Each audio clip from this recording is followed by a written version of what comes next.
अरे तनु, कभी सोचा है कि डॉक्टर लगभग हर बीमारी में सबसे पहले सीबीसी टेस्ट ही क्यों करवाते हैं? आखिर इस एक रिपोर्ट में ऐसा क्या छिपा होता है? सर, मैं भी यही सोच रही थी। कल पापा की रिपोर्ट आई, उसमें इतने सारे नंबर्स और नाम थे कि कुछ समझ ही नहीं आया। क्या खून की एक बूंद सच में हमारी पूरी सेहत का राज बता सकती है?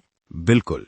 जैसे एक देश की सेना, ट्रांसपोर्ट और सप्लाई सिस्टम उसकी ताकत बताते हैं, वैसे ही सीबीसी हमारे शरीर की इंटरनल आर्मी का स्टेटस बताता है।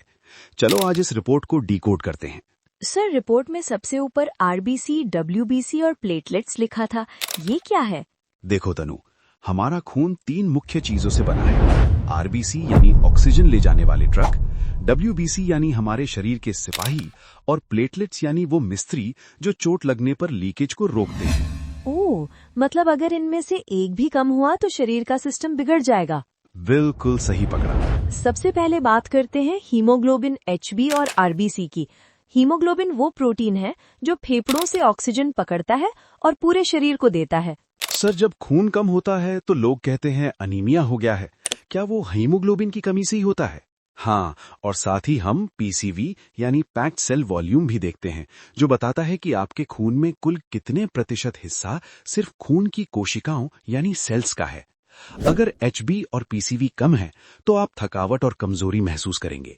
सर, पर ये डब्ल्यूबीसी और उसके नीचे लिखे लंबे नाम जैसे न्यूट्रोफिल्स और लिम्फोसाइट्स, ये क्या है? ये तो बहुत कंफ्यूजिंग है। डरो मत, डब्ल्यूबीसी हमारी सेना है और इसके डिफरेंशियल नाम इसके अलग अलग कमांडो हैं। न्यूट्रोफिल्स ये बैक्टीरिया से लड़ते हैं। लिम्फोसाइट्स ये वायरस और इन्फेक्शन के खिलाफ एंटीबॉडी बनाते हैं। इओसिनोफिल्स ये एलर्जी और परजीवियों से लड़ते हैं।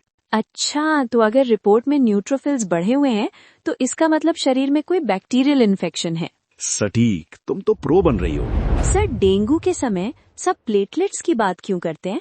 क्योंकि प्लेटलेट्स का काम है क्लॉटिंग करना। अगर कहीं चोट लगे तो ये वहां इकट्ठा होकर प्लग बना देते हैं ताकि खून न बहे। अगर ये बहुत कम हो जाएं तो शरीर के अंदर ही ब्लीडिंग का खतरा बढ़ जाता है। बाप रे, तब तो ये बहुत ही जरूरी है। सर, ये छोटे छोटे नाम एमसीवी, एमसीएच और एमसीएचसी क्या बताते हैं? ये थोड़े टेक्निकल लग रहे हैं। ये आरबीसी की क्वालिटी बताते हैं। एमसीवी ये बताता है कि एक आरबीसी का साइज क्या है, छोटा है या बड़ा। एमसीएच और एमसीएचसी ये बताते हैं कि एक सेल के अंदर ही हीमोग्लोबिन की मात्रा कितनी घनी है।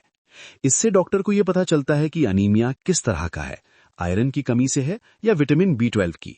तो आरबीसी, एचबी, पीसीवी ऑक्सीजन और एनर्जी, डब्ल्यूबीसी इन्फेक्शन से लड़ने वाली फौज, प्लेटलेट्स ब्लीडिंग रोकने वाले मिस्त्री, एमसीवी, एमसीएच खून की कोशिकाओं की क्वालिटी और साइज। लाजवाब। अब तनु अपनी रिपोर्ट खुद पढ़ सकती है। थैंक यू सर, आज आपने इस मुश्किल टॉपिक को इतना आसान बना दिया। अब मुझे अपनी सेहत की भाषा समझ आ रही है। बहुत अच्छे, पढ़ते रहो और स्वस्थ रहो। और वीडियो देखने के लिए सब्सक्राइब जरूर करना और अपने दोस्तों तक जरूर भेजना।